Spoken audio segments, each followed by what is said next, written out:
What's this?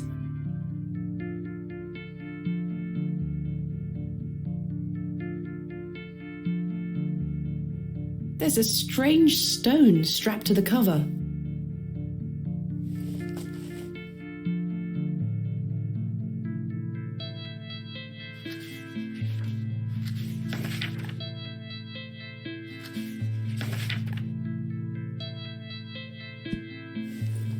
It appears to be a journal, full of hogwash.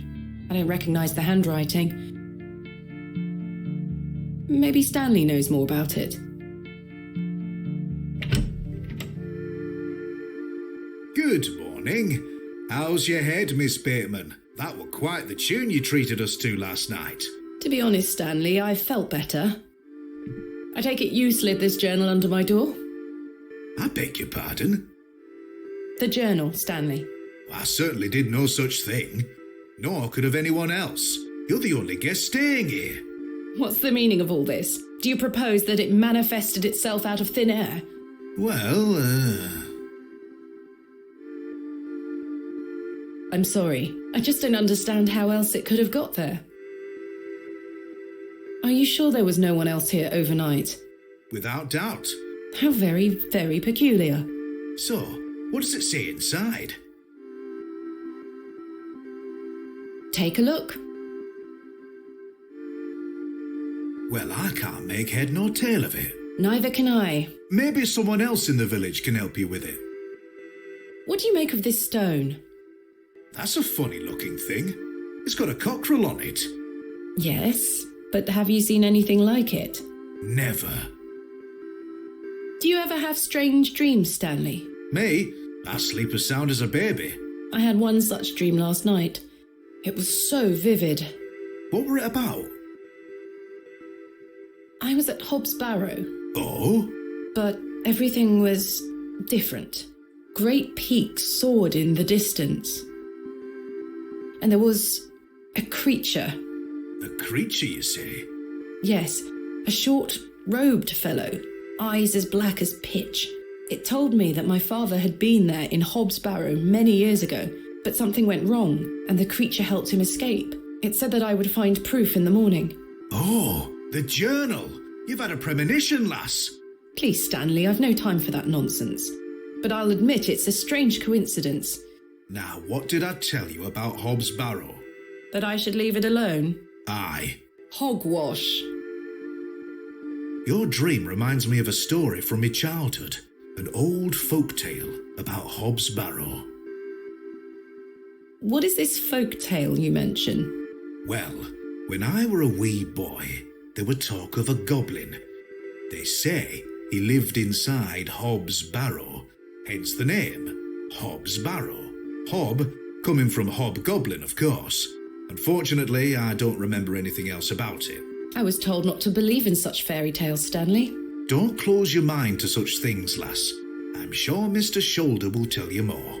Perhaps, if I ever meet him. Goodbye. See you soon. Good morning, Mr. Kemp. Good day, Miss Tompkins. I'm here for his lordship's paper.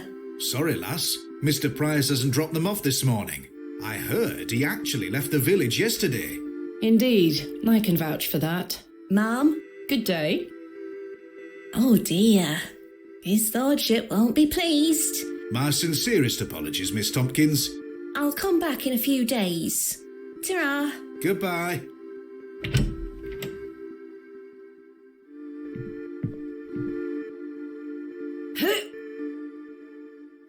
Goodness me, I can't budge it. Be careful, Miss Bateman. You'll cut yourself. I spent all morning trying to get that bloody thing out. I shall be having words with that scoundrel next time he shows his face.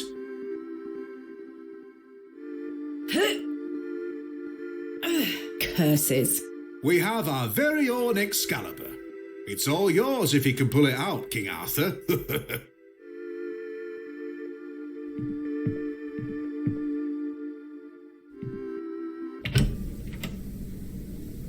Right, I need to convince Mr. Bryden to let me excavate Hobb's Barrow and find out where this journal came from.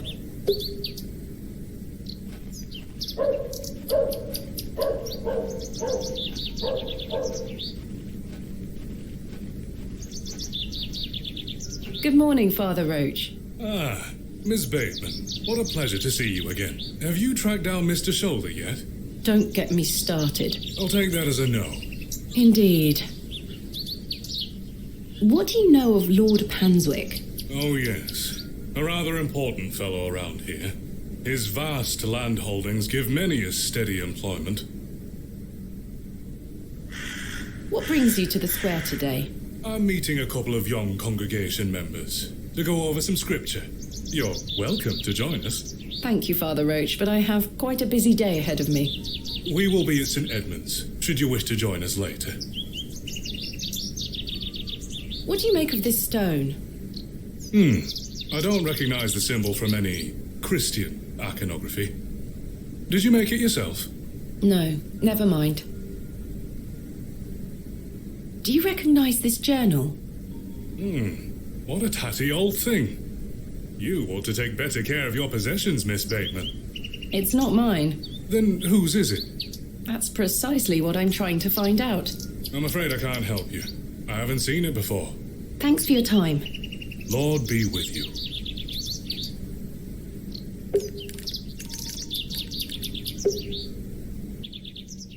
Thomasina! Good morning, Arthur. You look a bit addled. Are you feeling all right? I am not used to drinking as much as we did. Aye, my head is pounding. To tell you the truth, Arthur, I've had a somewhat puzzling morning. Oh? Someone slipped this journal under the door of my room. Whose journal is it? I have no idea. The text refers to some sort of excavation. Stanley must be playing tricks on you. He swore his innocence. I thought perhaps you might have done it? No, it wasn't me. That's for certain. Somehow I have a clear memory of last night. I had a splendid time last night. Aye, I even remember most of it this time. Thanks for listening to me going on. I really appreciate it. The feeling is mutual. Thank you too, Arthur. What do you make of this stone? It's a good shape for skimming across water. What is it? I'm not sure. It was strapped to the cover of the journal. How mysterious. I wonder who left me this journal then. Mind if I take a closer look? Please go ahead.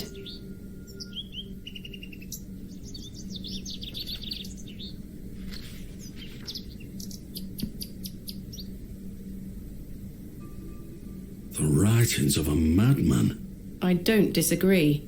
Do the sketches mean anything to you? No, not at all. But they turn me stomach. You might want to show this to Mother Mildred. Who is Mother Mildred? Some think her a witch. A witch? Aye. She might be able to help you with the symbols. Where can I find her? She lives alone in a little cottage within Herne Wood here. You shouldn't have too much trouble finding her. Thanks, Arthur. You're welcome. Goodbye. Ta-ra!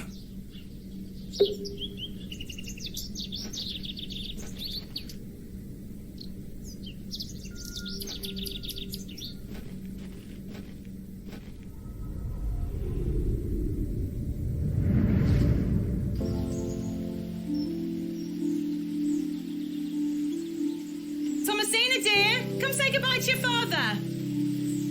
Come on now, don't make him wait. I don't want to. Aren't you going to miss me? I hate you, Daddy.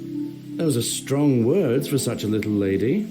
I want to come with you. We've been through this, little bird. You can't come with me this time, but we'll go to Seaborough next month. I promise. Oh, what a dig that shall be. I hate you. Well, I love you. See you soon, little bird.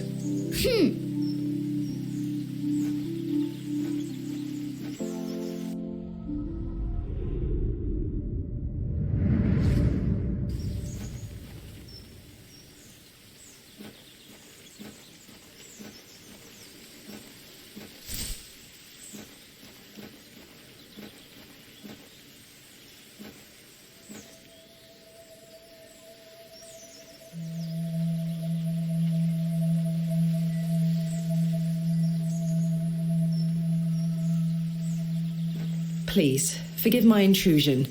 Are you Mother Mildred? Some call me that. I prefer Mildred Walker, given as that's my name. Apologies.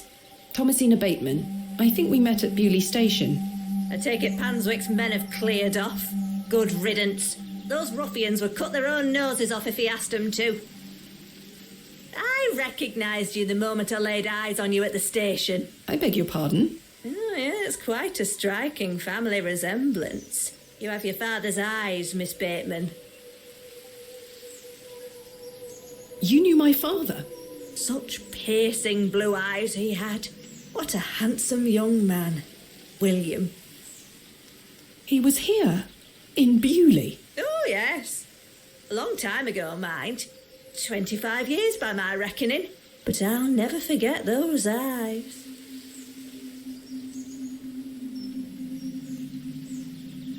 Why was my father in Bewley? You were helping Samuel Bryden excavate Hobbs Barrow. You must be jesting. Do I look like I'm jesting? I understand you might be able to help me comprehend the contents of this journal. A journal, you say? Yes, it was slipped under my door. I have no idea who it belongs to.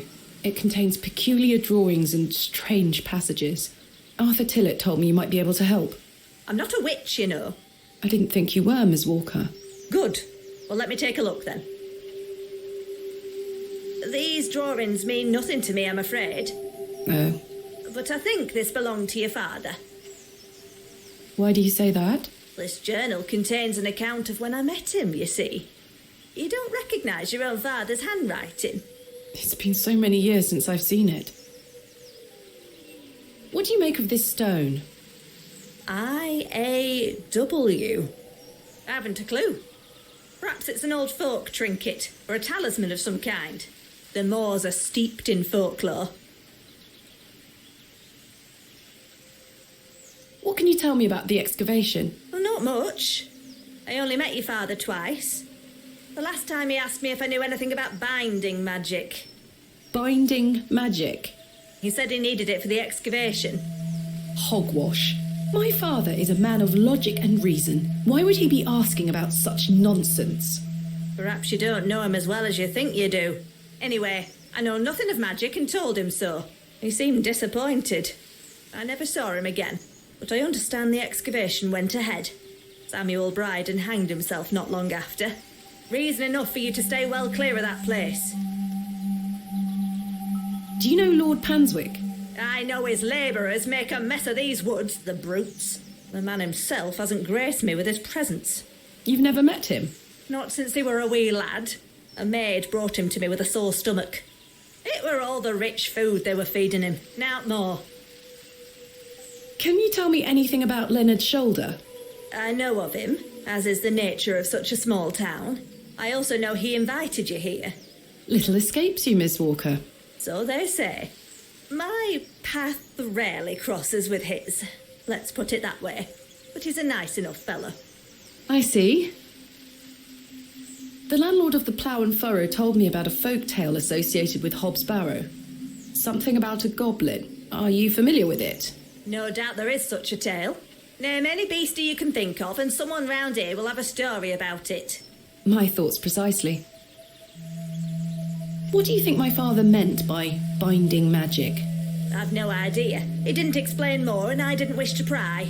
This just doesn't sound like my father at all. You'll have to ask him yourself. I'm afraid my father has been incapacitated since I was a child.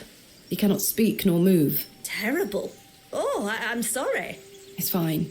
He's doing just fine. How did you come to meet my father? One might say I have a reputation in these parts. Folks from all around come to me for help with their ailments. Hernwood is abundant with flora that, if mixed correctly, will cure almost any ill. Your father must have caught wind of this, as one day he came to me, asking for a cure. A cure for what? Your mother were with child, and she was suffering the most terrible nausea. Adam. I made something to help her. This is incredible. You never saw my father again after the excavation? No, I always assumed he just went home. Who excavated Hobbs Barrow alongside Samuel Bryden and my father? From memory, it were just the two of them. Charles Bryden mentioned there was a third man involved in the excavation. Is that so? Well, you best ask him about it. He knows more than I do. Thank you for your help, Ms. Walker.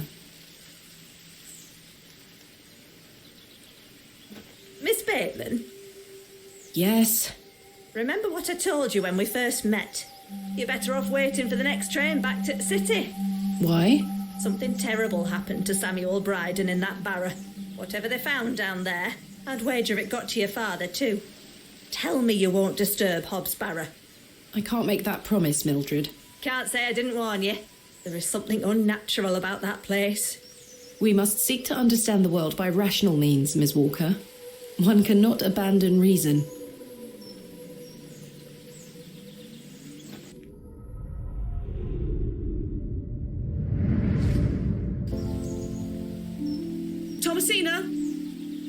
Thomasina, come here this instant. I'm playing with Josephine. She can wait. This is very important.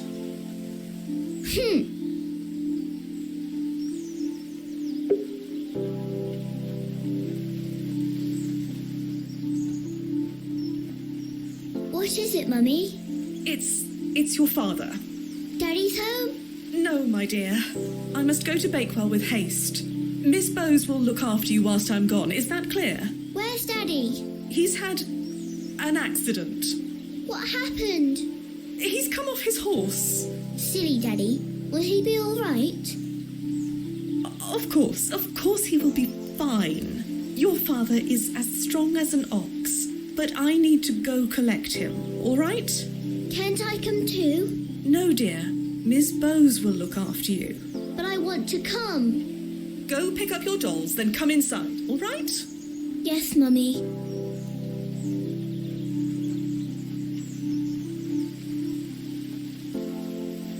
Josephine, it's time to go inside now.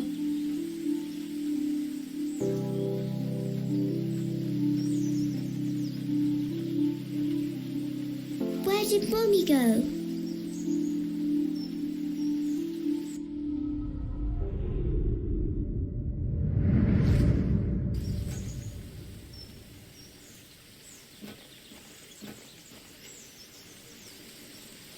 The resin has set somewhat.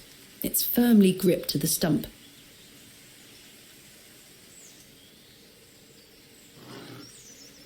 I've collected some waxy resin.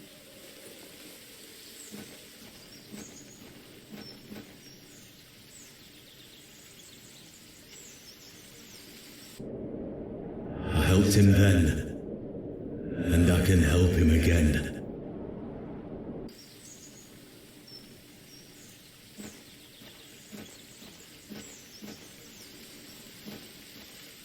Arthur, you won't believe it. The journal belongs to my father. He was here in Bewley. Arthur?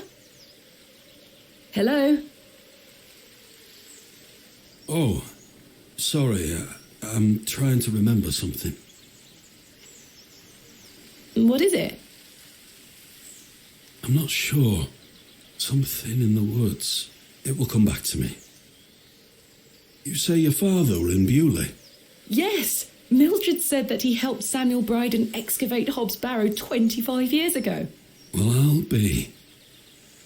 Let's talk about it tonight at the plough.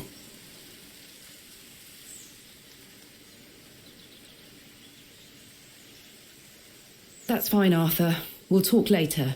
I hope you piece together your memories.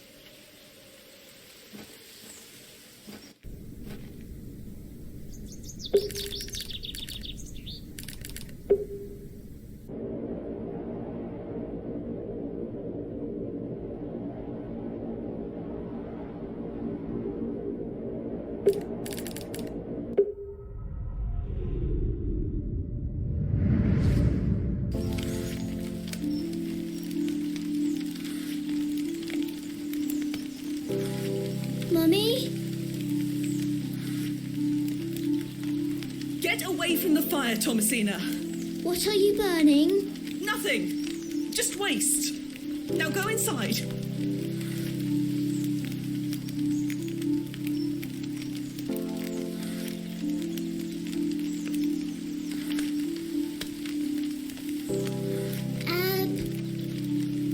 Abrax. Mummy, what is this? Waste. Burn it.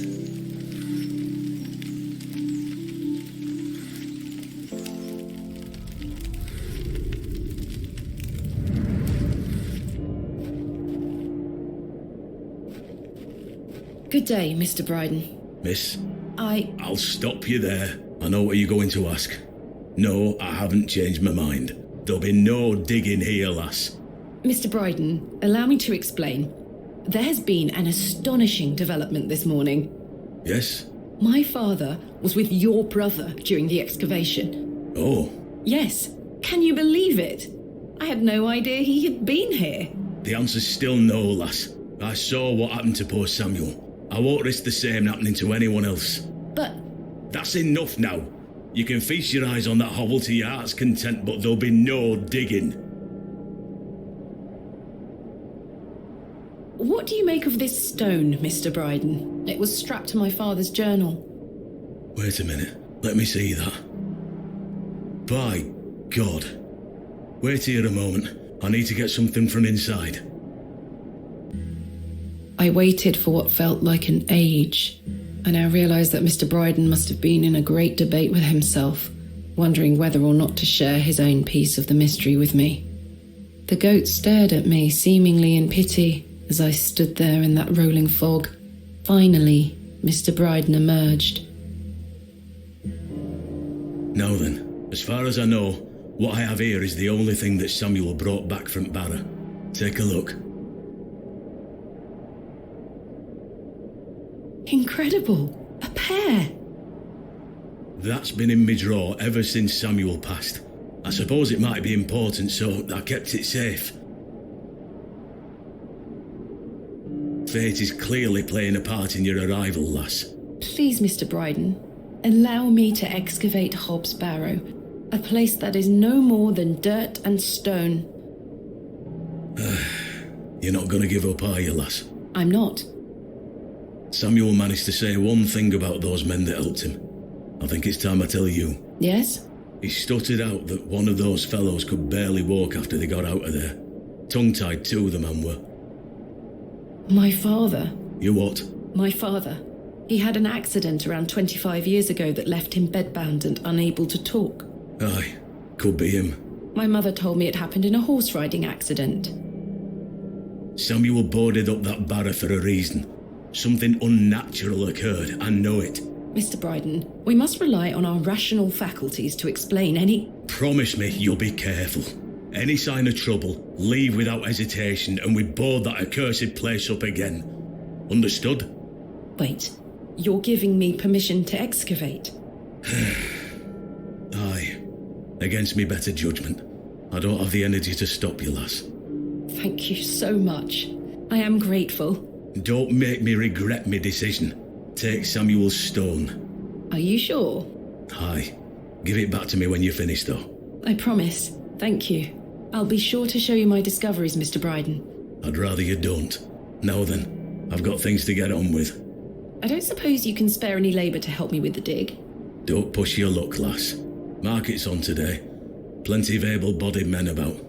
Ta-ra now.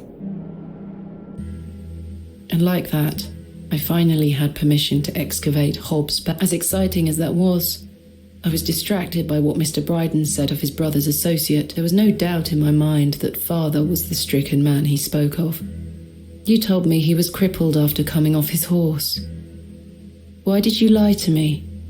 To protect me? To stop me from following in his footsteps? You failed, and so did Charles Bryden. He should have said no. He should have never given me that stone.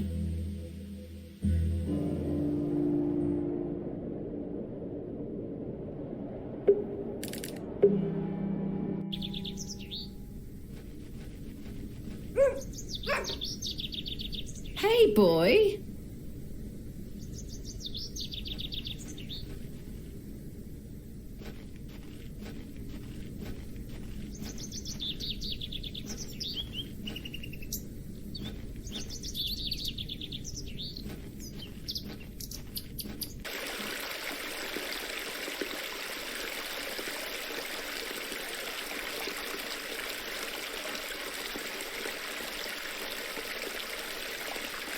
Hello, dear. Good day. Sydney, must you be so unruly? Run along home now, won't you?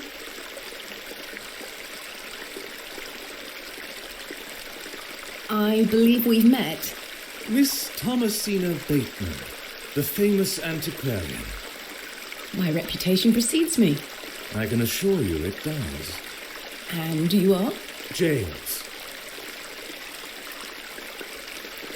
Are you a painter? You see this beck before you? Look at the water. See how it tumbles and falls. I seek one spot on which my eyes can rest.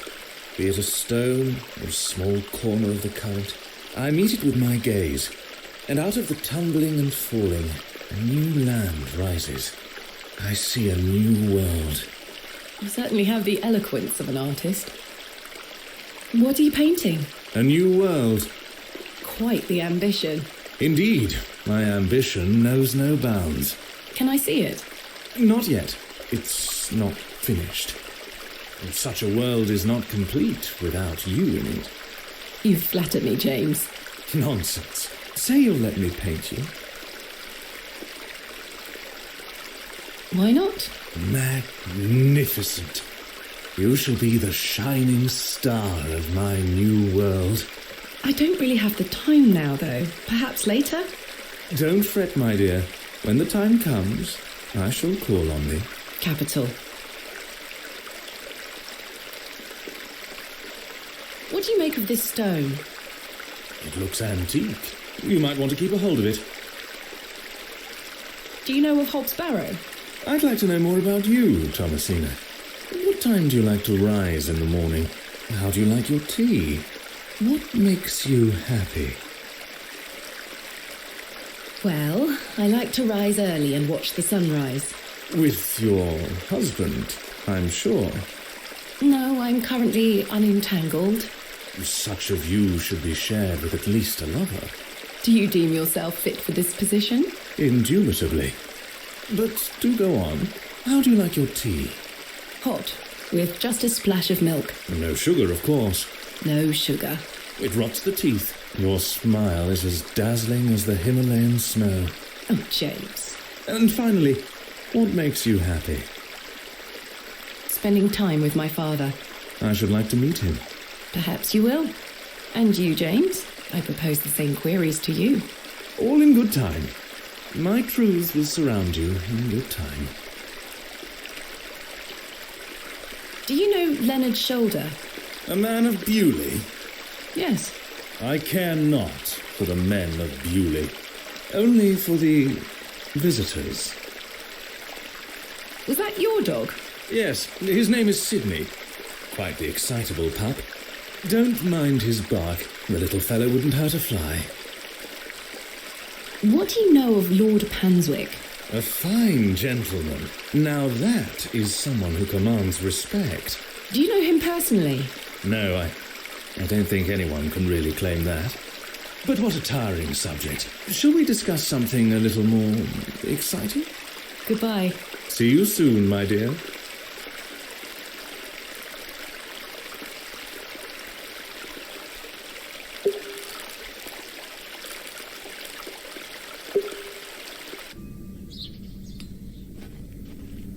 The door has been boarded.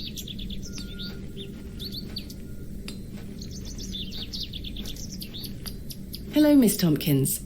Hello. We weren't introduced earlier. My name is Thomasina. Ma'am? What do you make of these stones? Oh, gives me the creeps. Why? Dunno, just a feeling. Are you familiar with Hob's Barrow? What's that? Never mind.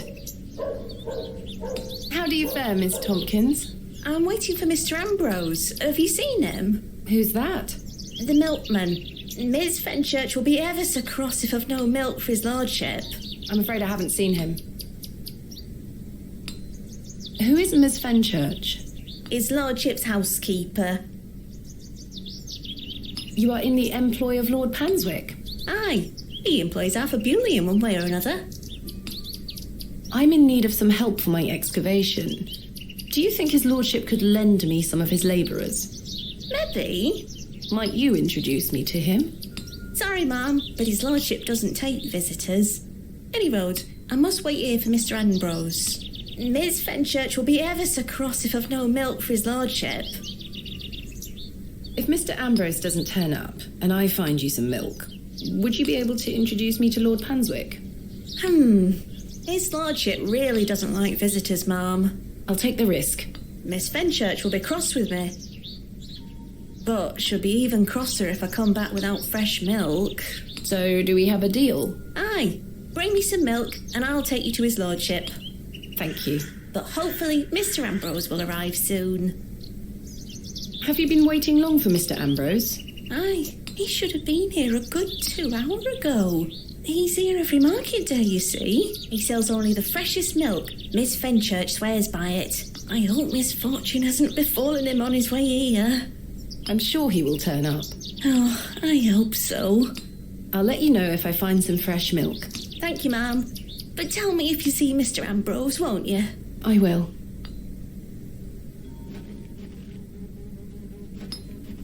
Good day.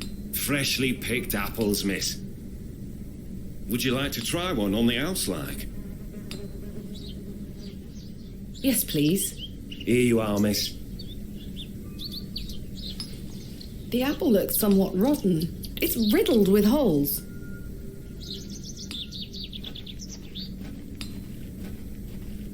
Good day. Hey up. I'm having some trouble extricating a knife from a table in the plough and furrow. Might I borrow a pair of pliers? A knife, you say? I can get that out for you. That's very kind of you, Mr. Crozier. Think nothing of it. Wait here.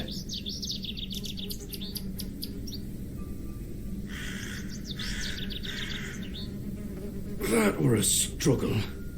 Here you are. Thank you so much.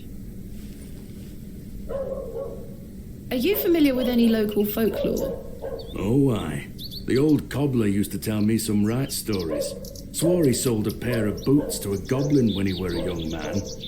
A goblin, you say? I take it this cobbler was a regular at the plough and furrow? Never drank a day in his life.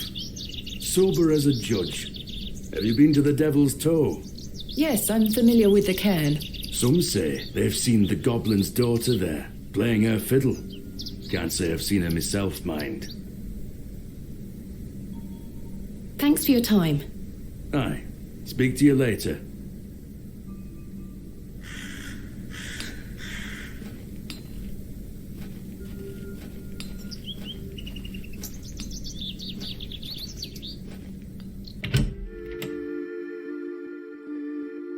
Joe, perhaps you've had enough sugar?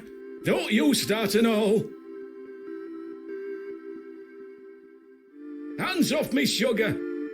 I think this is supposed to be for all the patrons, sir. I said hands off. Come on, Joe. Be nice to our visitors. Ha! This place has gone to buggery.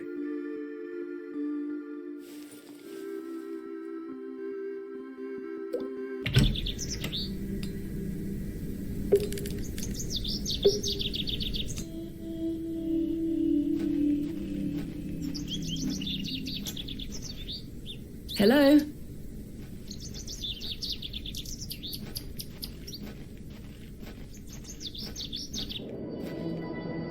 Excuse me, sir. Yes? Did you see a young girl with blonde hair pass by here? No, lass. There you are. Are you Thomasina Bateman?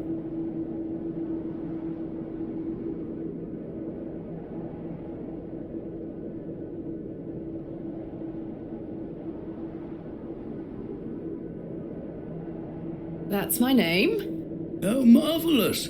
It's me, Leonard Shoulder. Heavens! I'd given up on finding you. Please take a seat, Miss Bateman. We have much to discuss. You've proven to be quite the enigma, Mr. Shoulder. I'm mortified. I offer you 1,000 apologies. You see, I've been bound to me bed these past few days with a terrible fever. How dreadful. I take it you're feeling better now? Aye, I were on me way to find you when I stopped here to catch me breath. I've not much go in me these days. I'm sorry to hear that. I were worried you'd have given up on me and left town. I had no idea what had become of you, Mr. Shoulder. I spent a good amount of time pounding on your front door. I'm embarrassed, I really am. I've been doing my best to sleep through the fever. I am so very sorry. Please accept my apology, Miss Bateman. Fine, Mr. Shoulder. I've come all this way. Let us speak of the business at hand. Marvellous. I've just learned that my father was part of a previous excavation of Hob's Barrow some 25 years ago. Why didn't you mention this in your letter? What? Where did you hear that? I have my means. I swear, Miss Bateman, I had no idea. I take it you will also deny delivering me my father's journal?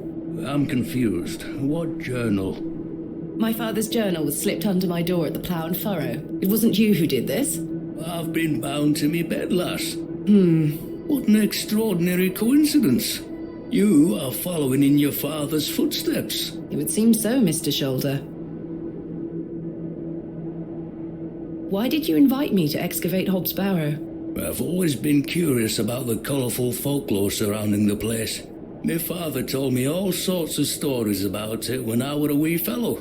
Stories that some folk around here take a little too seriously, especially after those lads entered the Barrow a while back.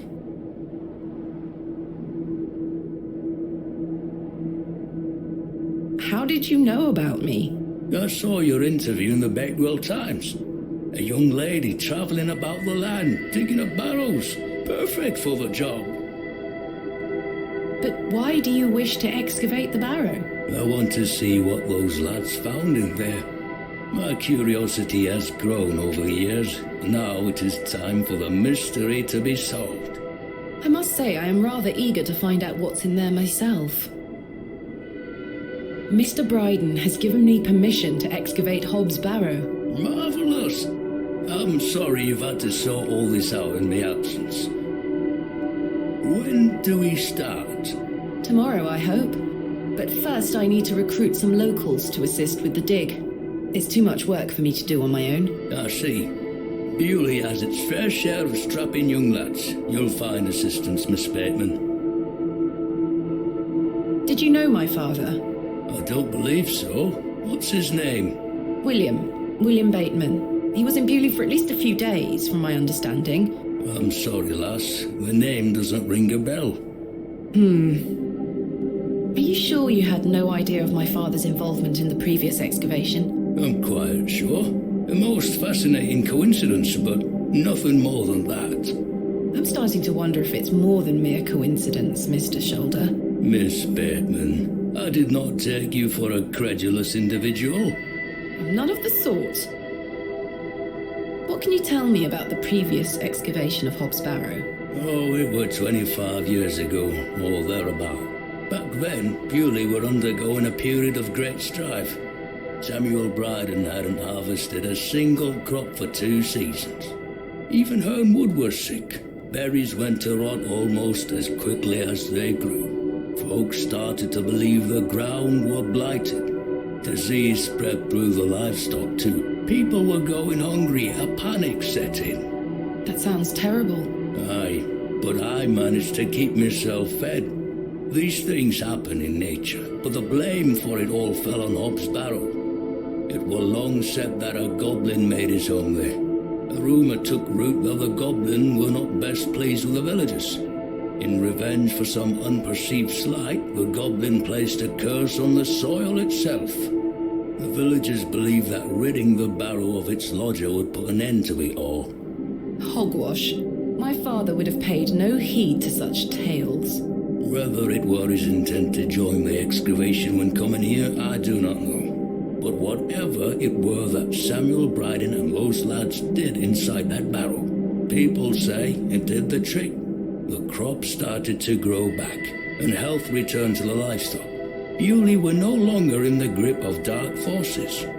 You must understand, folk here are a superstitious lot. They don't want you disturbing whatever it were those lads did. As far as the villagers are concerned, the problem were fixed. The thought of another excavation must be conjuring panic that you'll undo whatever it were they did. This does explain a lot. And it's also why I'd venture nobody around here wants you to touch the place. Except for you. I want to know what's there. Surely you don't believe these tales of goblins and curses to be true? Not at all. However, I suspect those lads did find something in the barrow. But did it have any connection to failing crops and dying livestock? No. I can assure you there's nothing to fear. Coincidence reigns supreme. So what do you think they found? That is for us to discover, Miss Bateman. Who was the third man who joined my father and Mr. Bryden on the excavation? I'm afraid I don't know. Although I'd heard about the excavation and I were intrigued by it, I mostly stayed at home during that time. The atmosphere in the village was rather too tense for me liking. And besides, the excavation were undertaken with an air of mystery about it. Tell me more of this folklore you mention. It is said that Hob's Barrow is home to a goblin. Everyone in Bewley has some version or another of this story. But the version my father told me as a child described the Barrow as a thin place. The goblin were deemed to be the guardian of this so-called thin place. What is a thin place? A place where one can walk between worlds, where the flesh meets the spirit world. Just superstition, of course, as you all know. Tell me more about this goblin. Some said he were a mischievous little mite, snatching newborn lambs and smashing windows with pebbles. Others said he were friendly, there to lend a helping hand in times of strife. The latter of which makes it all the more surprising as to why the previous excavation took place. My father's stories put the goblin in the mischievous category. Saxnot, he called the creature. I recall one such anecdote, that Saxnot entered Bewley and ordered a pair of boots to be made by the cobbler. However, when collecting them, he insisted on paying for them with a bag of sow's teeth. The cobbler was so scared of angering the goblin that he accepted. A colourful tale indeed, Mr. Shoulder. Has any explanation been offered for why this Saxnot cursed the soil? Your guess is as good as mine, lass.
peculiar dream last night. I met a creature at Hobbs Barrow. I suppose you might say it was a goblin. It told me it had saved my father from trouble inside Hobbs Barrow. I'll admit the coincidence of this is somewhat astounding. A remarkable coincidence, but nothing more than that. But there is still one thing that puzzles me. The goblin told me proof of its claims would await me in the morning. Surely enough, I awoke to find that my father's journal had appeared in my room. Very queer indeed. Mr. Shoulder, you invited me here, to a town I'd never heard of, only for me to discover that my own father was here 25 years before. And not only that, but that he was also embroiled in some sort of superstitious hysteria which goes against everything he ever taught me. Something is wrong here. This must be more than mere coincidence. It's strange, I'll give you that. But please remember who you are, Miss Bateman.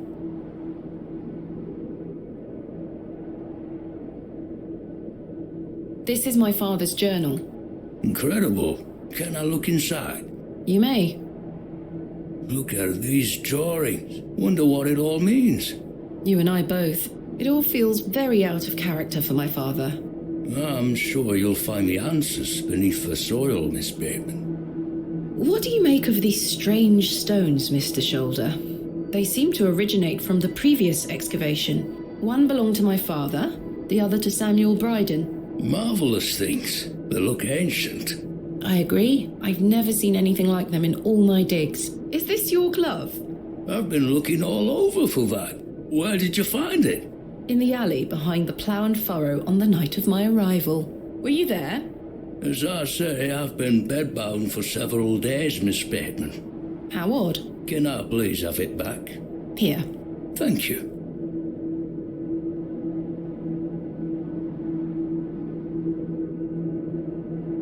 We're peas of the same pod, Miss Bateman.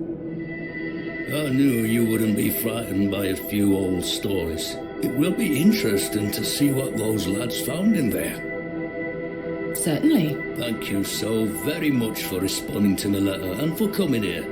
We have some great discoveries to make, you and I. I sincerely hope so. And a chance to follow in your father's footsteps. Right. Time for me to shift these old bones. I'm to take me a spot at the plough and furrow. I'll be there all night should you need me assistance. Thank you, Mr. Shoulder. I'm sorry again for giving you the runaround. I promise I am not beyond redemption. I won't let you down again. See you soon. I was starting to wonder if Mr. Shoulder even existed.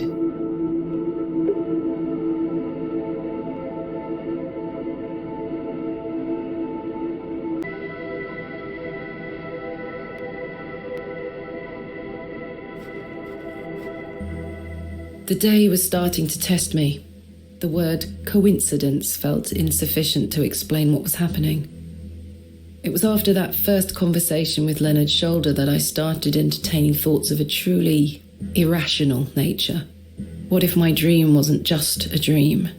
What if it was all more than simple coincidence? What if that thing really could help my father?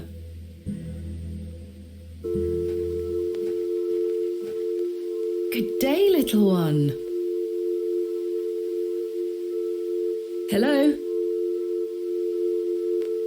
What's this? A fiddle bow? There's no string.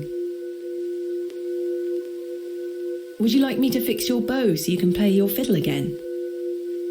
Yes? Hey!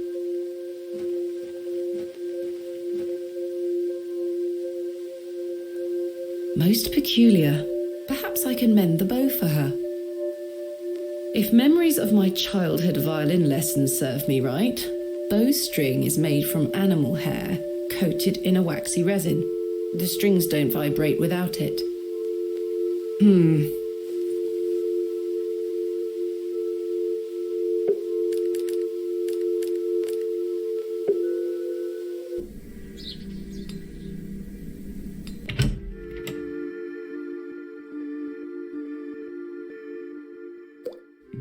Hello again, Mr. Shoulder. Spearman. What else can you tell me about this Sax knot? Try not to worry yourself too much with these old stories. Leave those to the locals, Miss Spearman. Have others spoken of goblins appearing in their dreams? A dream is a dream, that is all. They merely make for good stories. I know. But to answer your question, no, not to my knowledge. Tell me about yourself, Mr. Shoulder. I'm sure the locals have filled you in already, lass. You cut quite the mysterious figure. Most had little to say. It's true, I do tend to keep my head down. When one gets to my age, one grows very comfortable in one's home. I like the isolation of the moors. I wouldn't change it for anything. I take it you don't get many visitors. Oh no, nobody bothers me. That's the perk of living so far out, huh? Just me and me hens. I used to come into Bewley more often, back before my health went to bugger, eh? What do you think of Bewley? Whilst one could consider the villages to be rather unenlightened, this place has its charm. The market's in town today. You can see that folk want fun out here. I know where I can find a Scotch egg, that's for certain. Do treat yourself to one. You'll not taste better. Is there anything else I should know about Hobbs Barrow, Mr. Shoulder? No, lass. I'm certain we will know a lot more about it by this time tomorrow. I hope so. What do you make of Lord Panswick? His lordship is an important man in Bewley, as I'm sure you have gathered. His family has commanded much respect here for many generations. Do you respect him as a leader? I do. He wants the best for the village. Without his influence, the railway line would have never come through here. Does he want more visitors? Aye, I believe so. He has great ambitions for Bewley and wants to share them with the world. What do you make of Mildred Walker? Who? I believe she's also known as Mother Mildred. Oh, we used to get about when we were children. Our paths have not crossed in a long while. What do you think of Charles Bryden? He is a decent man.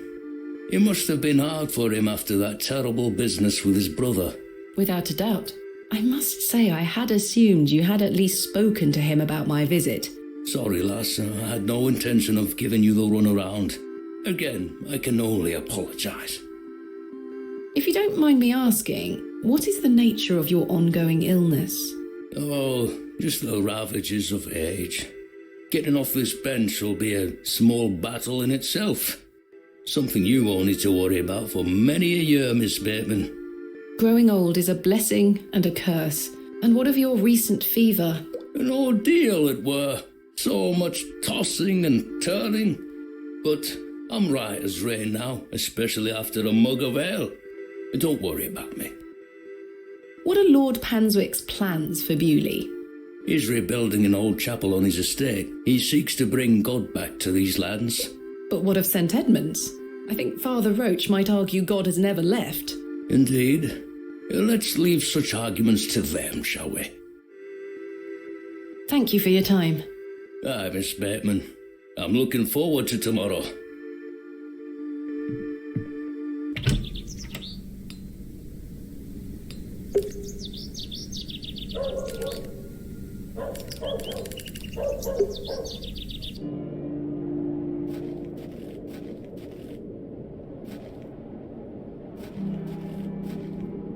I should ask Mr. Bryden for permission before attempting to milk his goat.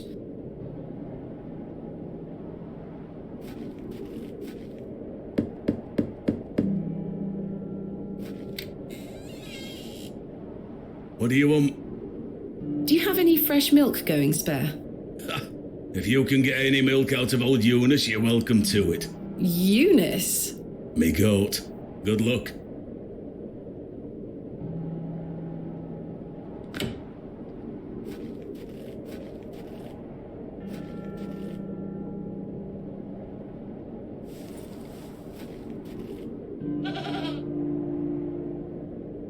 Easy, girl.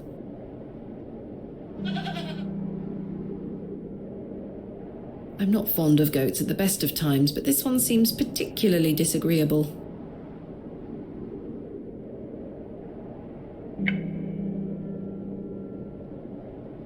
All right, we are doing this.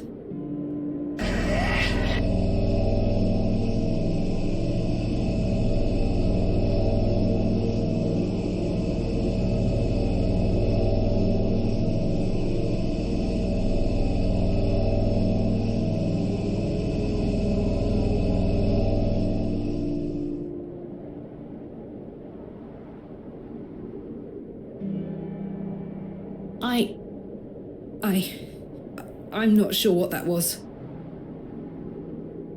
I don't know what's happening to me.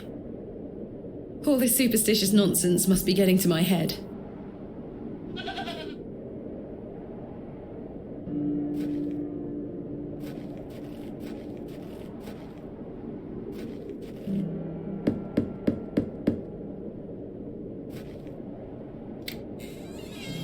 Well, did you get any milk out of her? I tried, and failed miserably. She's a temperamental beast.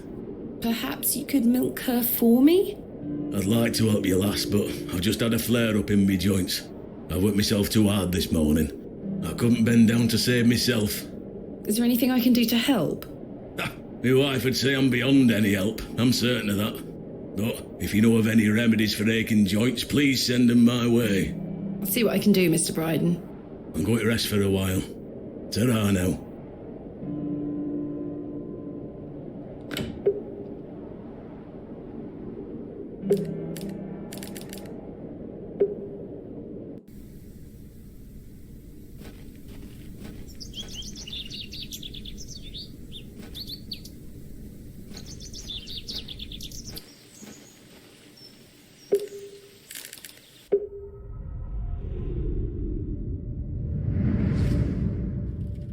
Daddy, I have something for you. I do hope you remember it. I've taken great care of it.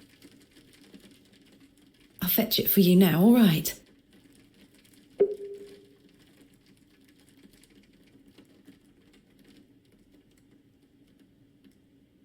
Daddy, you must remember this. The day that started it all.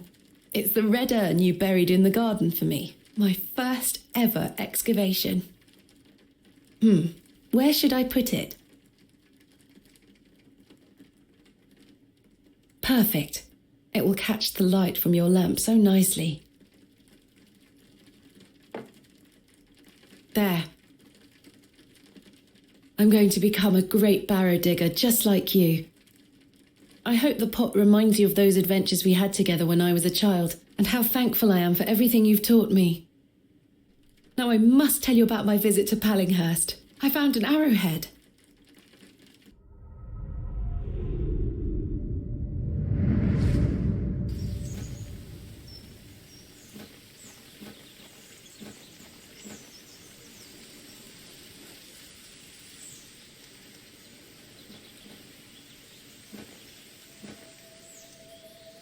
Good day. Yes? Do you know of any remedies for aching joints? You're too young to be suffering from this, surely. It's for someone else, Mr. Bryden. Yes. I know just the poultice. Capital. May I have some? Well, I don't have the ingredients, I'm afraid. What do you need to make it? It's a simple blend made of natural elements. Elderflower and flirtwort. I can make the poultice for you if you bring me these things. Then it just needs to be applied directly to the joints. That should ease his burden. Thank you. Where can I find some flirtwort? Flirtwort is not commonly found around Bewley. It's a perennial shrub that bears small white flowers. You might find some growing out on moors if you're lucky. Thank you. Where can I find some elderflower? There used to be quite a few elder plants growing here in Herne Wood, but they've long since gone. Nowadays, you might find the shrub growing within a hedgerow or a private garden. I see. What does elderflower look like? Elderflowers are small, white, and grow in clumps on the elder shrub. Elder shrubs can grow in all shapes and sizes. Just look out for the clumps of tiny white flowers. Farewell.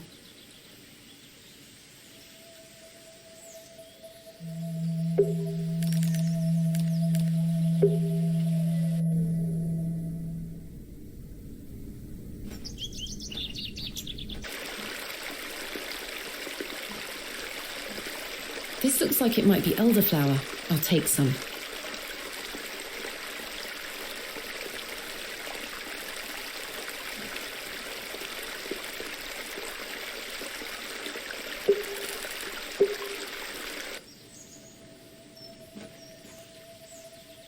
Good day. I have some elderflowers here. Show me. No, this is not elderflower. It's cowbane. An easy mistake to make. The two look very similar. Oh. It's safe to eat, as long as you're not a cow. Very toxic to cattle. Where can I find some elderflower? There used to be quite a few elder plants growing here in Herne Wood, but they've long since gone. Nowadays, you might find the shrub growing within a hedgerow or a private garden. I see. What does elderflower look like? Elderflowers are small, white, and grow in clumps on the elder shrub. Elder shrubs can grow in all shapes and sizes. Just look out for the clumps of tiny white flowers.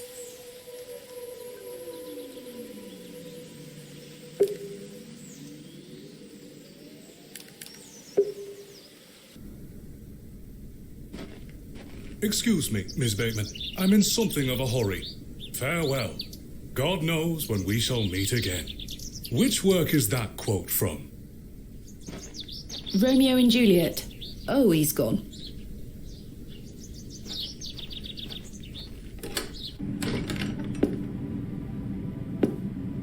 Good day to you, pet.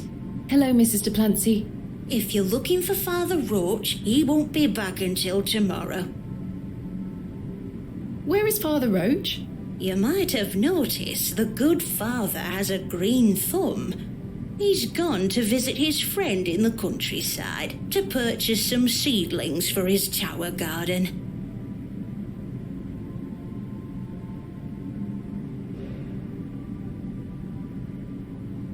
Where is Father Roach's tower garden? Why, on top of St. Edmund's, of course. He's got a lovely collection of cuttings up there. You'll have to ask him to show you. It does sound rather pleasant. It's a shame he's not around. Well, he does have a spare key for the tower door somewhere. Do you know where Father Roach keeps his spare key? No, that's his business. If I did know, I'd fetch it myself and take you up there. Not to worry. I do recall him saying he hid it outside somewhere, for safekeeping, like. Were it in the graveyard? Oh, I don't know. Best wait till he gets back, pet.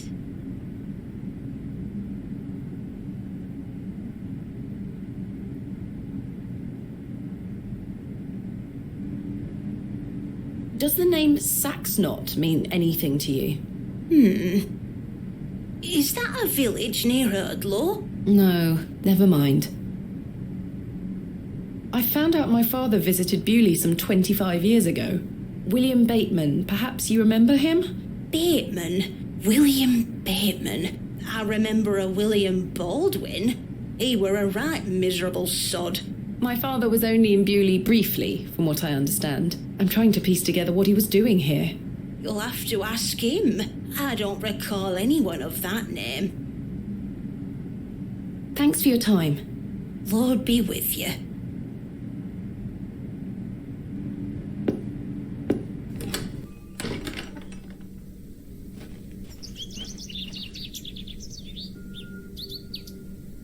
In memory of Romeo Hegg, dearly missed by his beloved Juliet.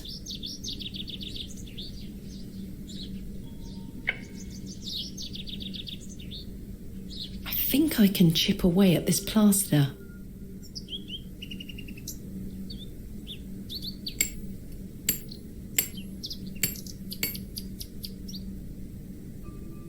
There's a key behind here. This has to be Father Roach's spare.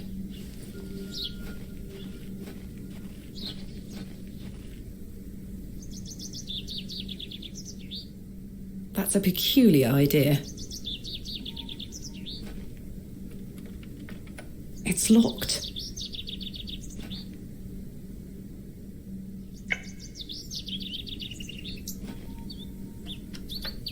Capital.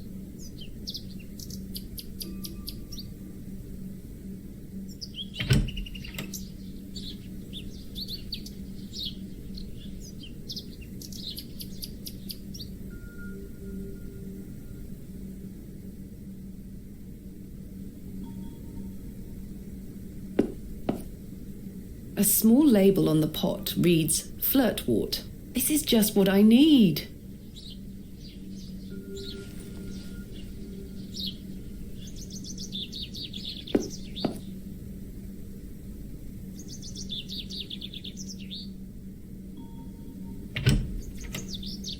I should put the key back.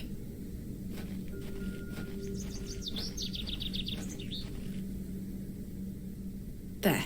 I hope that stays on.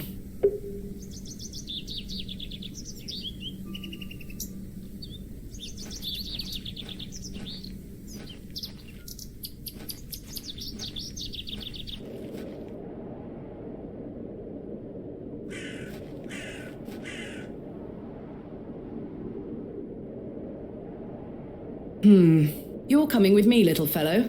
I shall name you Kenneth.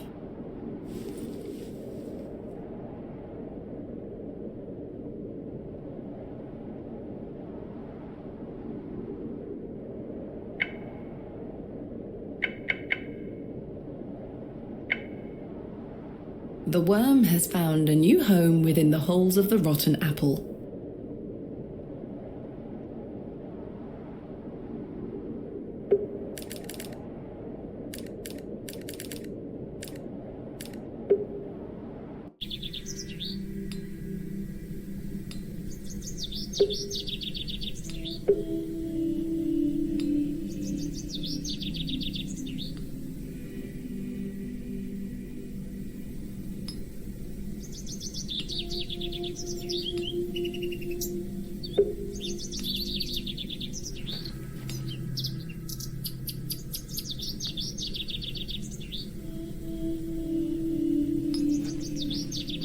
This looks like elderflower to me.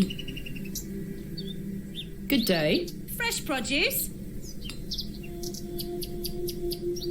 Is that elderflower you're selling? Aye, perfect for teas and tinctures. Any good for sore joints? Aye, penny a bunch. I'm afraid I don't have any money. Sorry, miss, does it look like I'm running a charity? Can we work something out? A trade, perhaps? I deal in cash only, miss. No coin, no elderflower. What do you take me for? Goodbye. Ta-ra, miss.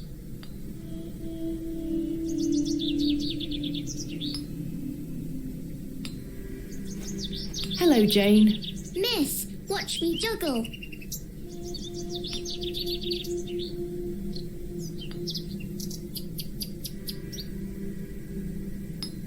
Very impressive. I can juggle even more apples. I dare you to juggle an extra apple. Easy. Yuck, a worm.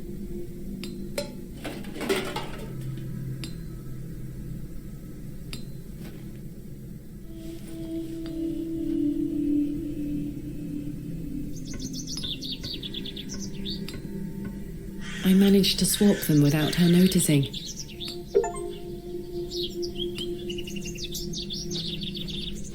Mutton pies!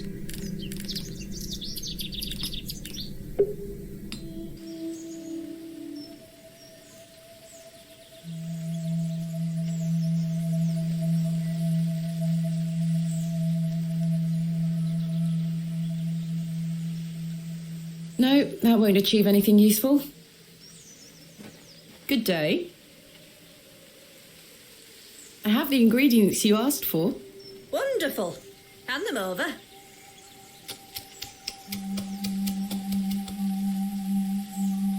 There you go. Tell Mr. Bryden to apply this poultice to the area in question. It works wonders. Thank you very much.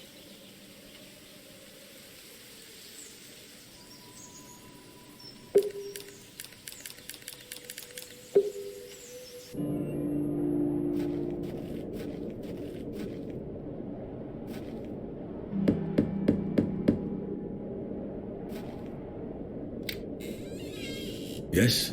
I've got a poultice for your joints, Mr. Bryden. It was prepared by Mildred Walker. Who? You may know her as Mother Mildred. Oh, thank you, lass. That Mildred knows what she's doing. I should have thought to see it myself. She said to apply it directly to where the pain is. It should work very swiftly. I'll give it a try.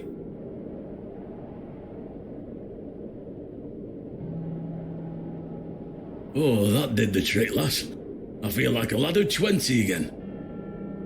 I suppose you'll be wanting me to milk old Eunice for you in return. If you don't mind, I'd appreciate it. A fair exchange.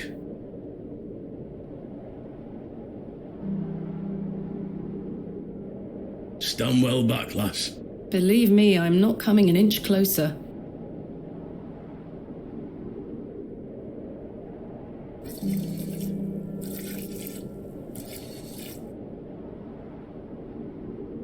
There you are, lass. Some fresh milk. Thank you very much, Mr. Bryden.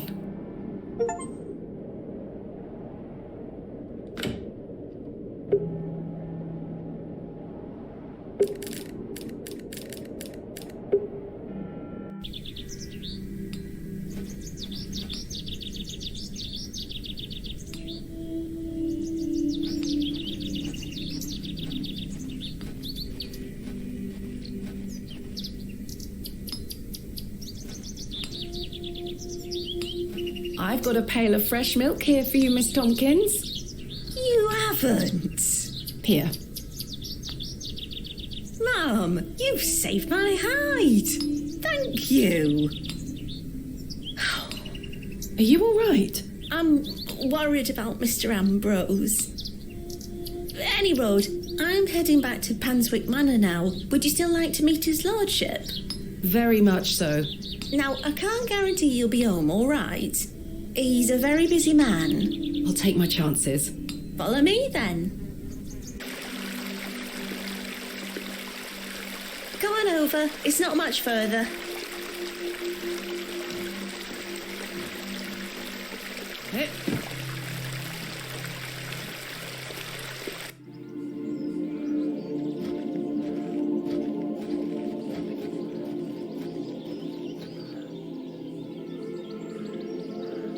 What time do you call this? Sorry, Mum. Give it here, then.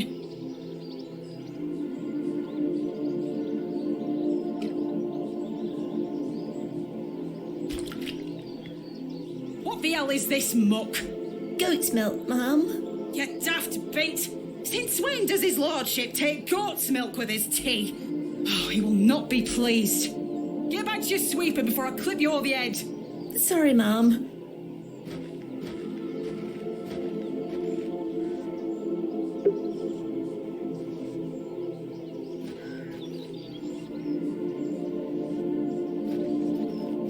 Hello there.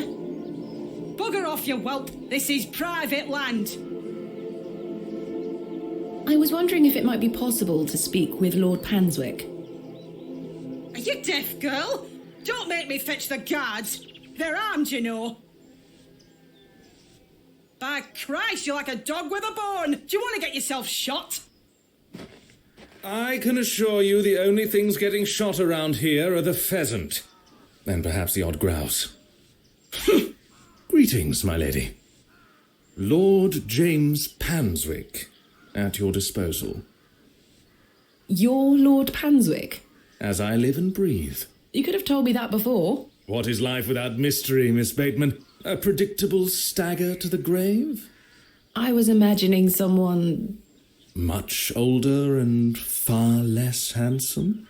Yes, to be frank. See? I can read your mind, my dear. Now, may I ask, what brings you to my manor? I wanted to ask if I could borrow some of your labourers. Oh? For what purpose? I intend to excavate Hobb's Barrow tomorrow, and I'm in need of some assistance. An excavation? How very delightful. We're in the middle of our own works right this minute. Follow me, Miss Bateman. Come along. I promise I don't bite.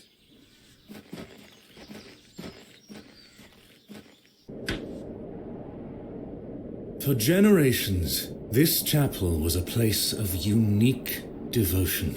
And this was until some of my more ungrateful ancestors forgot him and abandoned it. Why did they abandon it? Men of great wealth and power can grow so comfortable that they forget they still need the divine. The sacrifices required to maintain such a relationship were no longer being made. The chapel soon turned to rubble, and with time, even the villagers forgot him. His influence endured, but only with the isolated few who lived on the very fringes of these moors. Believe it or not, my family's fortunes have dwindled ever since.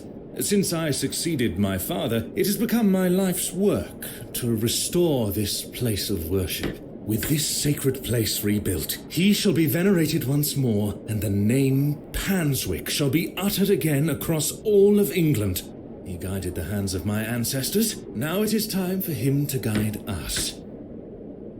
Bewley is a godless place. Have you forgotten about St. Edmund's? Father Roach might disagree. I shall bring him back to these lands, and this chapel shall be his seat once again. A new world. But it seems like you wish to bring back the past. From out of the old world shall come the new. A greater truth. But I digress. Horace, my dear fellow.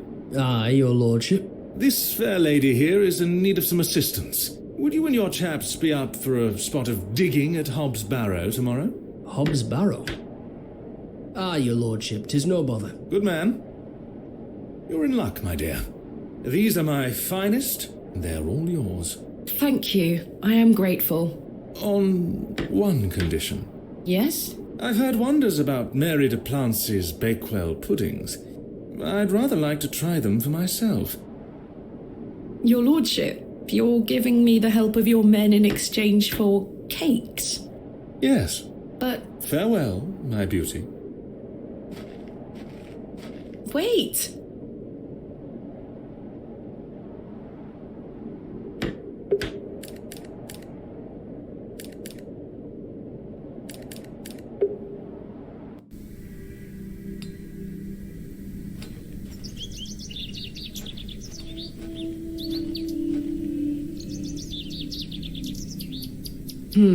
Horsehair would make fine bowstring.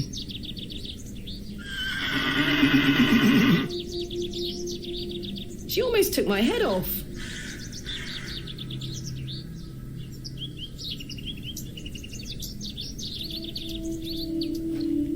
Here, girl.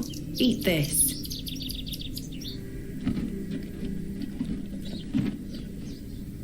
Good girl.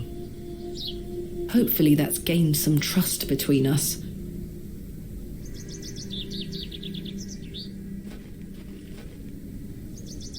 I've managed to cut off a few lengthy strands.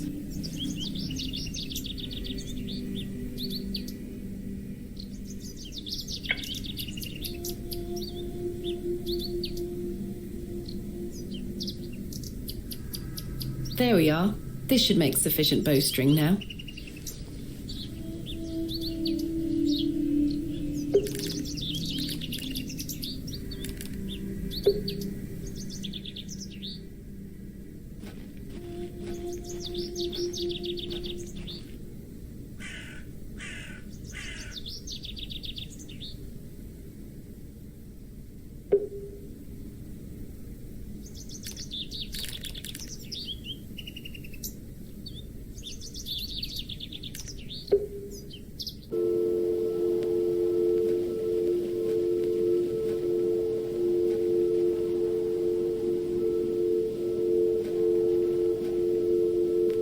Peculiar name, the Devil's Toe. I can't quite see the resemblance myself.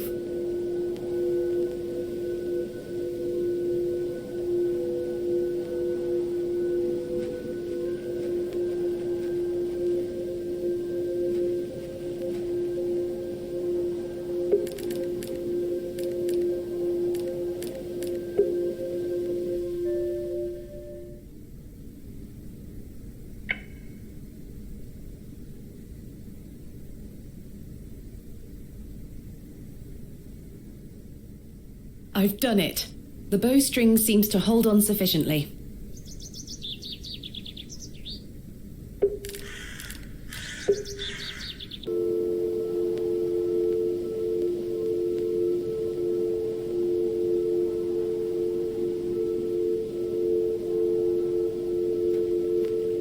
Look what I have for you.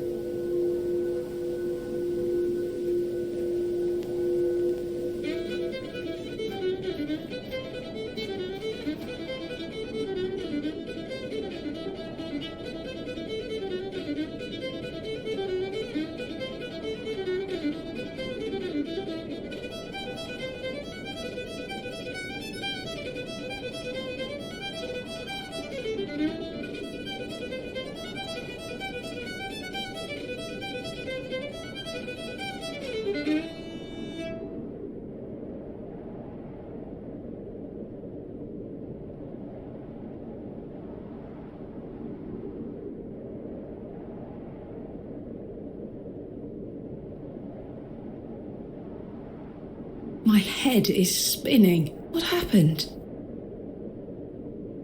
Hello? Where did she go? The girl left her fiddle behind. I'll take it with me in case I see her again. I want to understand what just happened.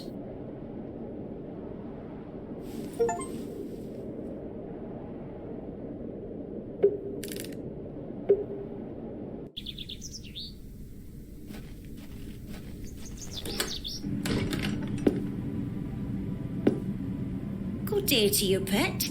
Hello, Mrs. Duplancy. Do you still have some of your homemade Bakewell puddings, Mrs. Duplancy? Oh, you're too late, pet. I've a few left, but they're set aside for someone else. Might you please be able to bake me some more? Sorry, I'm not in the mood for baking. Truth be told, my dear husband Albert passed away recently. Me thoughts are all over the shop. I'm so sorry to hear that. Aye, he's in God's hands now. May I ask who you have set aside the puddings for? Oh, Father Roach. He won't be back until tomorrow. Won't they be off by then? Not at all. Besides, pet, as I told you, I'm not in the mood for all this baking chatter. Sorry, Mrs. Duplancy. Thanks for your time. Lord be with you.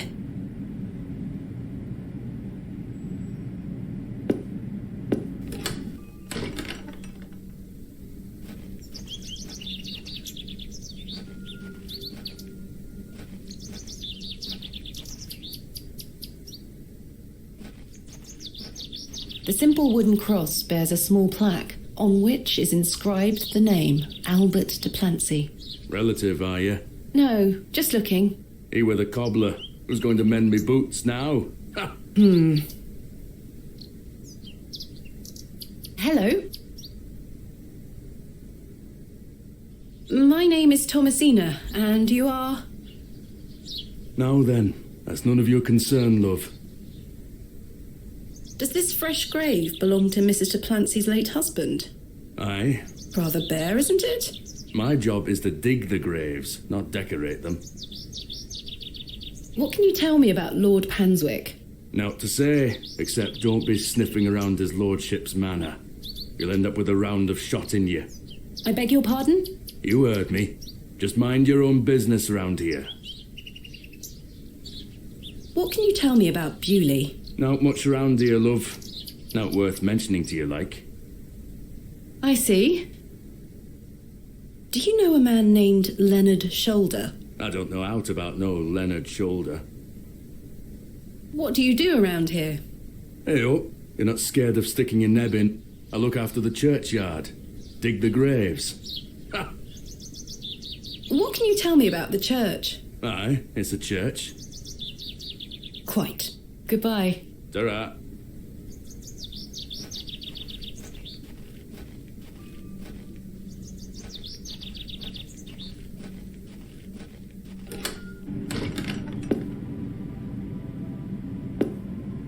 Good day to you, pet. Hello, Mrs. Duplancy. I saw your late husband's grave, Mrs. Duplancy. I am very sorry for your loss. Thank you, pet. I'm ashamed to say I couldn't afford naught more than a simple wooden cross. You were a colourful man, our Albert. He deserves better. He loved his flower beds. He's only been gone a fortnight, and already his plants have gone to rot. May the Lord forgive me. Plants are difficult to maintain. I'm sure Albert would understand. His precious hippeastrum were the first to go. I would have loved to lay one on his grave.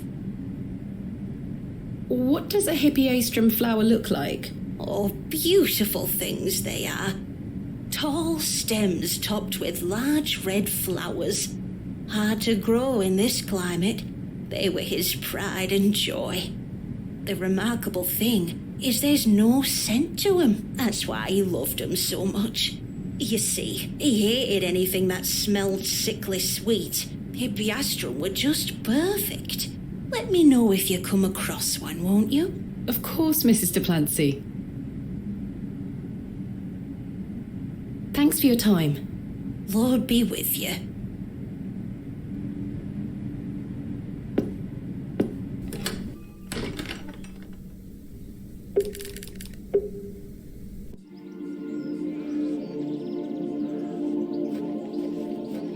These matched the description of the flowers Mrs. Duplancy mentioned.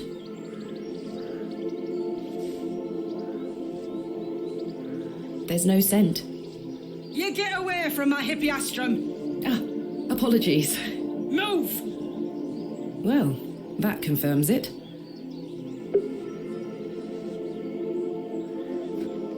Good day. Hello. I really need one of those hippeastrum flowers. Why? It's a long story. Might you please be able to get one for me, or distract Miss Fenchurch so I can take one? Those flowers are Miss Fenchurch's favourites. She spends hours looking after them.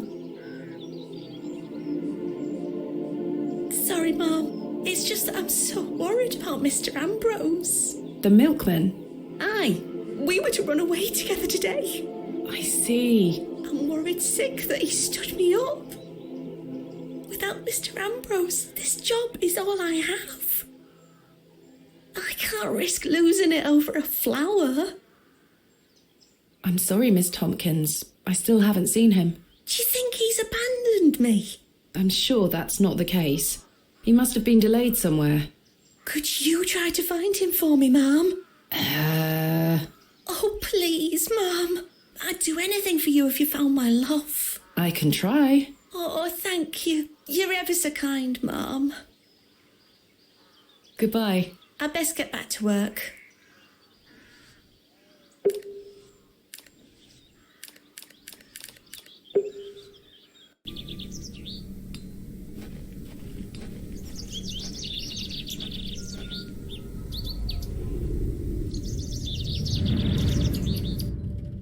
There we are. Your shells are looking much more interesting now. I pestered Mother for years to let me bring some of your treasures here. I think she's worried that I want to follow in your path. She has hidden most of your discoveries away. I had to beg her to bring me to visit you, you know.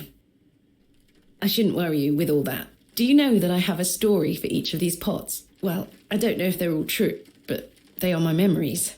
Even though I was so young, I still remember our adventures together. Would you like me to share my memories of them?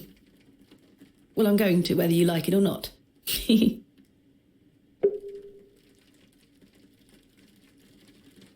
You were incredibly excited about this one.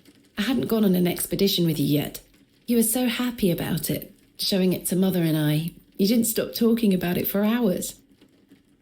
I thought, how can Daddy be so excited over some old broken pottery?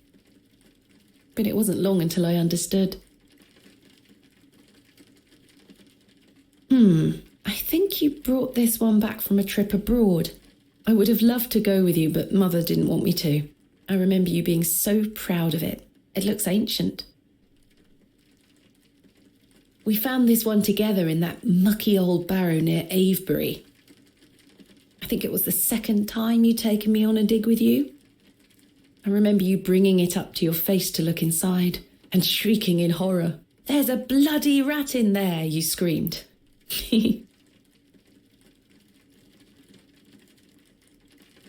This is from the first dig I remember you taking me on, the excavation of West Kennet Long Barrow. I found it wedged behind a stone as you ate your sandwich. You said, "Now there's a tiny urn for a tiny girl."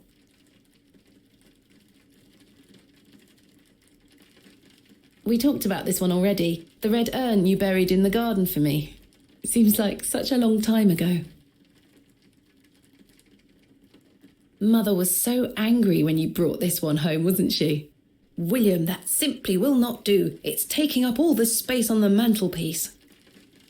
Once you moved it to your study, I remember creeping in to take a peek at it. I almost forgot. While I was searching for your pots in the shed, I found one of your manuscripts.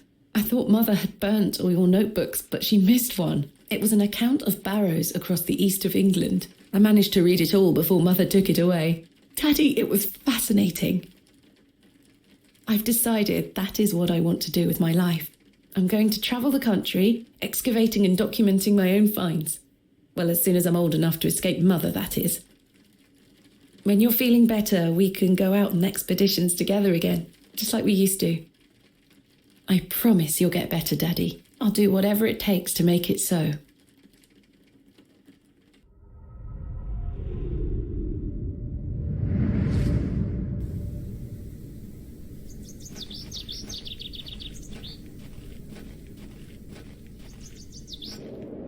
There's something ahead on the road.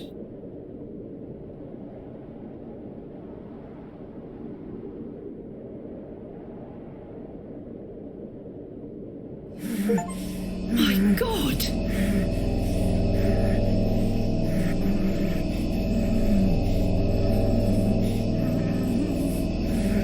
Mr. Ambrose! I'm going to help you.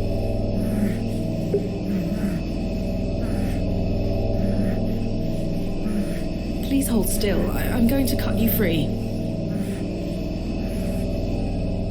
He had been so tightly bound that I could barely cut through without hurting him further. His mouth was stuffed full of flowers of a most peculiar scent. I was dismayed at such savagery, and wondered if the feral folk Father Roach had mentioned were responsible for this abhorrent act. After some considerable effort, I managed to cut him free. Are you all right? Who were lost in visions of hell itself, the devil. I saw the devil. Who did this to you?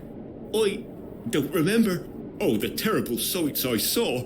I won't forget them till my last breath. Are you Mr. Ambrose? Yes, Edward Ambrose. You were to meet Miss Tompkins today. My love. Oh, my darling love. Let me take you to her. Here, take my hand. As we made the arduous trek to Panswick Manor, I probed Mr. Ambrose on who had done this to him. He insisted that he didn't remember anything, except for his nightmarish visions.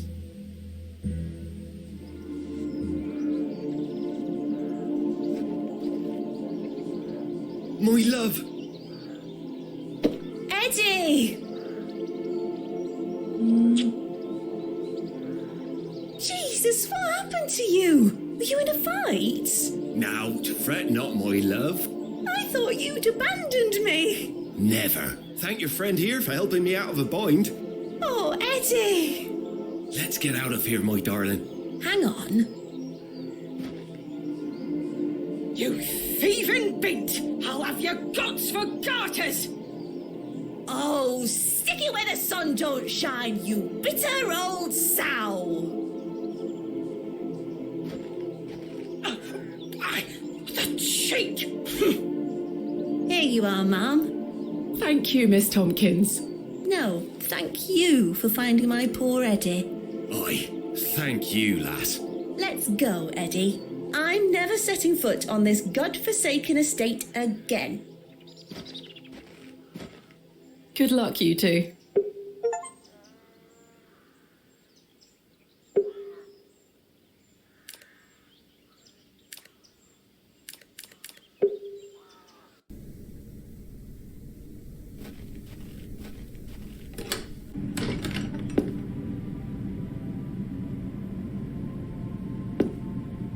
I have something for you.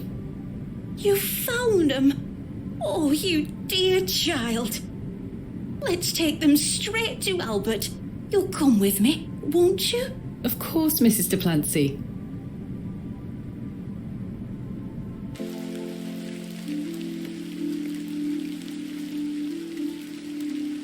You know, the things I miss most about him are the things that used to annoy me.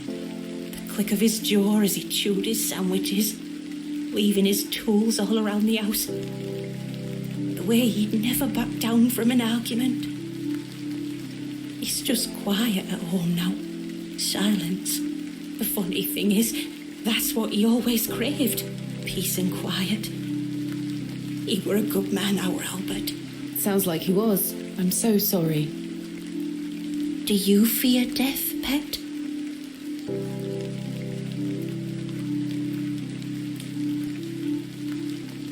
It's the part in between that concerns me most. Whatever do you mean? My father had an accident many years ago. Ever since, he's been in a state where he can neither speak nor move. Oh, that does sound dreadful. I'm sorry, pet. I believe his mind to still be active, but perhaps this is the worst of all fates. To be trapped in one's own body and unable to express oneself while the world continues around you. That is what I fear. Maybe he'll get better one day. I'd do anything to make it so. Those flowers look beautiful. They do. Albert will be smiling down on us. Pet, I left me basket inside the church. You'll find some Bakewell puddings in there. You can have them. Oh, you... I insist. You've brought an ounce of happiness into my day, dear. It's only just that I return some. Thank you, Mrs. de Plancy. To be truthful with you, I was saving them for myself. I shouldn't be so selfish. Lord forgive me. You're nothing of the sort.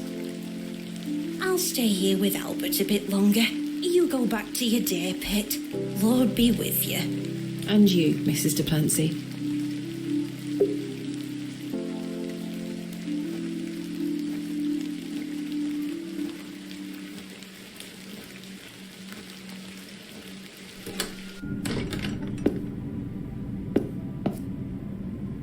Here they are.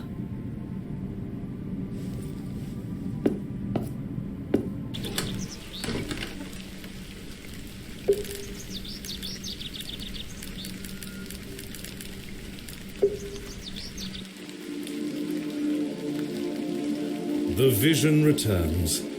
I come bearing gifts. Freshly baked gifts? Yes. 3 of Mrs. de Plancy's famous Bakewell puddings. You are an amusing creature, Thomasina.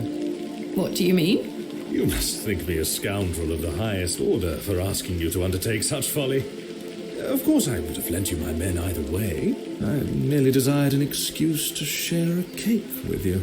Lord Panswick. I take no pleasure in watching you scurry about Bewley to fulfill my every whim. Or do I? I do not find this amusing in the slightest. You have no idea what I had to go through to get these for you. Oh, I do. And that's what I admire about you. Tenacity. Even in the face of something you know to be absurd. You don't give up, do you? Never. Though in this case I ought to have. Now then, will you share one of these tempting confections with me? Why not? Splendid. I'm glad the rain doesn't put you off. You like to live a little dangerously, don't you, Thomasina? Let us stroll to the beck. That sounds nice.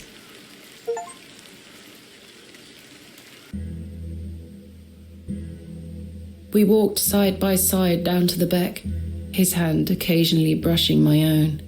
Despite Lord Panswick's entertaining company, I had an overwhelming feeling that time was being wasted. We ate those cakes down by the beck, and as he attempted the most charming lines he could muster upon me, I only had one thing on my mind. Father. Could he be saved from his suffering? Was the answer to be found within Hob's Barrow? I I ached to find out. I didn't even notice the taste of those famous puddings. Seemingly disheartened by my lack of enthusiasm, Lord Panswick soon marched me back toward the ruined chapel. Chaps, listen up. You're to assist Miss Bateman's excavation tomorrow. What time, Miss Bateman? Early morning, if you don't mind. We'll be there whenever you need us, miss. Hobbs Barrow. On the Bryden estate, if I'm not mistaken. We'll be there. Take your tools with you. Miss Bateman will need every assistance we can provide her with. It's no bother. Splendid. Thank you, lads. Now, if you'll excuse me, I'll see you later, my dear. Thank you, Lord Panswick. We're finishing up here, miss. See you tomorrow morning, all right? Certainly. I appreciate your help.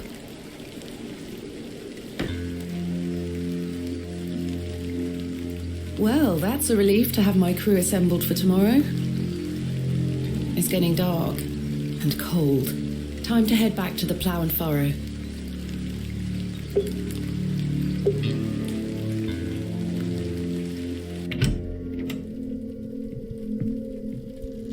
Evening, Miss Bateman. Good evening, Stanley. Your lordship? Stanley, my good man. To what do we owe the pleasure of your visit, your lordship? I've come to wish Miss Bateman good fortune for her grand excavation tomorrow. I'm really rather curious as to what she might turn up. As am I, your lordship. An exciting time for Bewley. Wouldn't you agree, Stanley? Oh, yes, your lordship. Very, very exciting. My dear, please, allow me the pleasure of buying you a drink. A welcome antidote to the wind's bite. Wouldn't you say, Stanley? Yes, indeed, your lordship.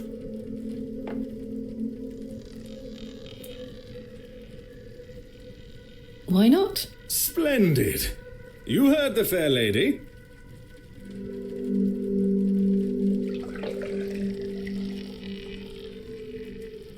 There you are. Thank you. Everyone, raise your glasses to Miss Bateman. May she conquer Hobbs Barrow and find all that she desires. Hip hip! Hooray! You don't wish to join me in a beverage? Oh, you go ahead, my dear. Alcohol does not sit well with my constitution.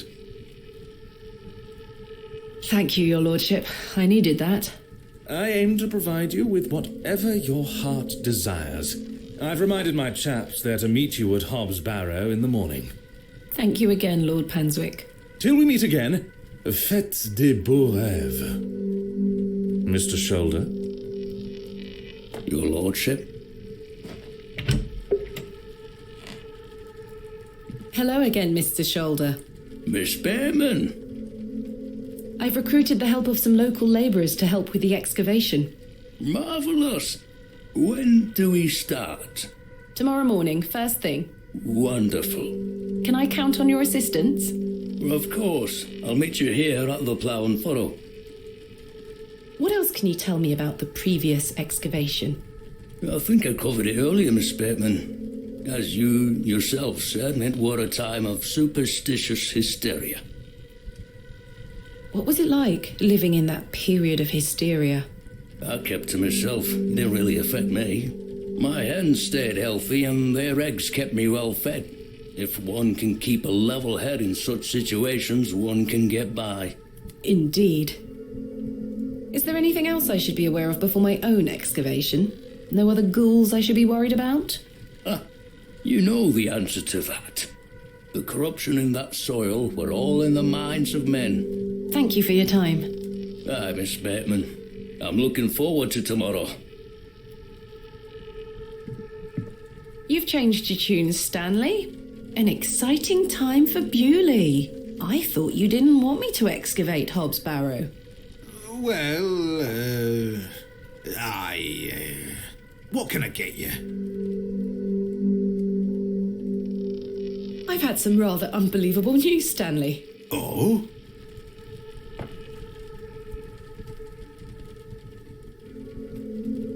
Remarkable.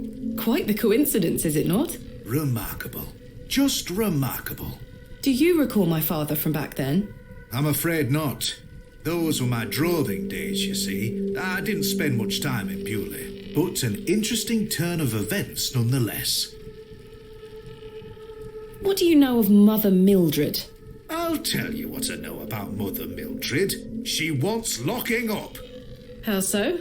She owes me a small fortune on her tab from years ago. Do remind her next time you see her, won't you? I'd rather not get involved, if you don't mind. Be careful who you trust, Miss Bateman. Does the name Saxnot mean anything to you?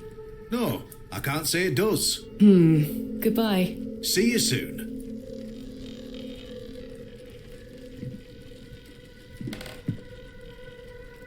Tower. Seen her. Arthur? I've remembered something. What is it, Arthur? Not here. Meet me outside. In the alley.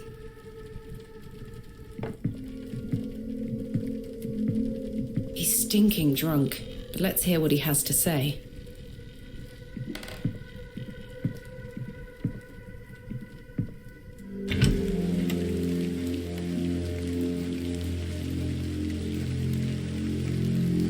What is it?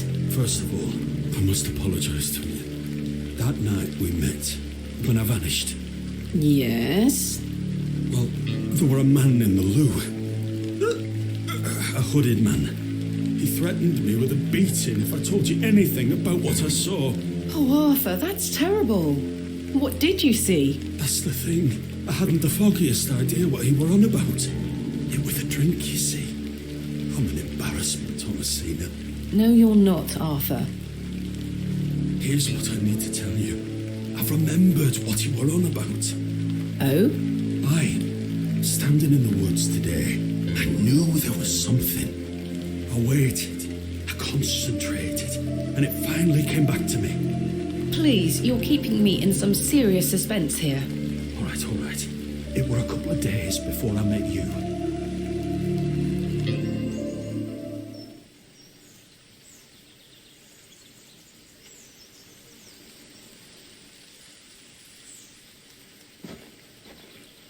Hurry now, Leonard.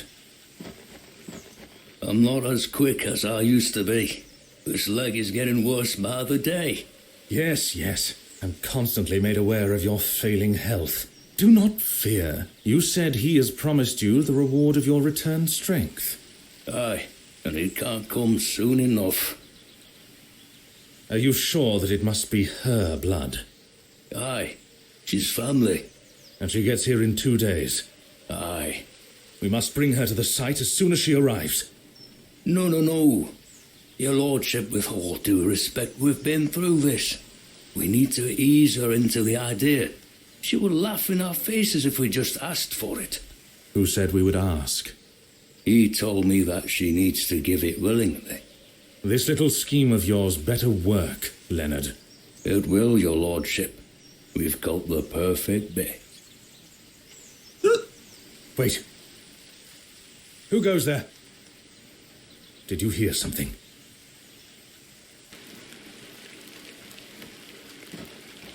Ah, a moonlight tryst.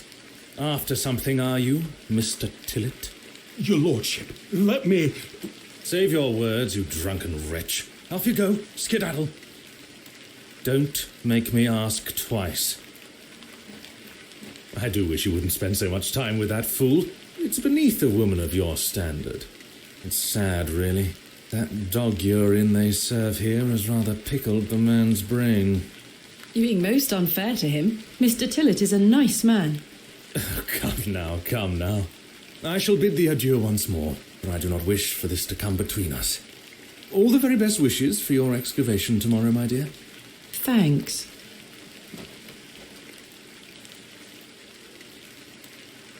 I'd rather not go into...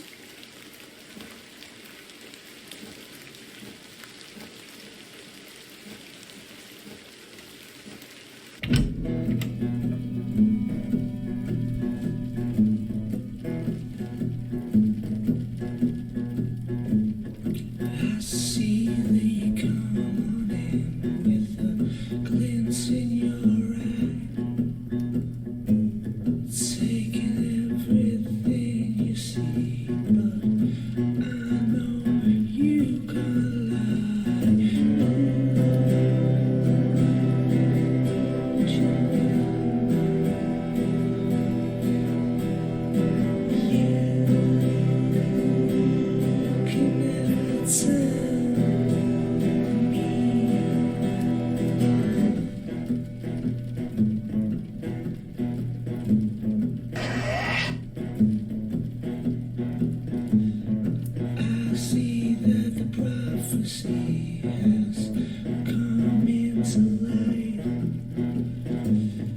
shift in the atmosphere as the day fades into night.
So, Thomasina, the journal proves I'm telling you the truth, does it not? It does. Good. Now listen. I can help him again. We can help him. Together. How? All those years ago, your father entered this barrow with the goal of binding me within it. All because the people of Bewley had gotten it into their heads that Sax's not were cause of their plight. I tell you, Thomasina, we're not. Your father botched his incantation, leaving me in this weakened state, stuck in this limbo. As for him, well, you know how he ended up. This doesn't sound right. Incantations. My father is a man of...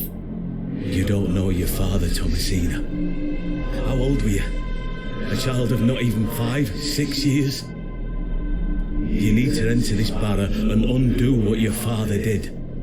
The spell must be undone. Then not only will I regain my strength, but your father will too. But how do I...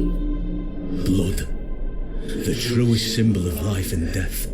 It's the life which flows within you, but it's also death once it escapes. I don't understand. Worry not how you'll undo what's been done. When the time comes, you'll know exactly what to do. Time is short. Your father and I grow weaker by the hour. Go. Save your father.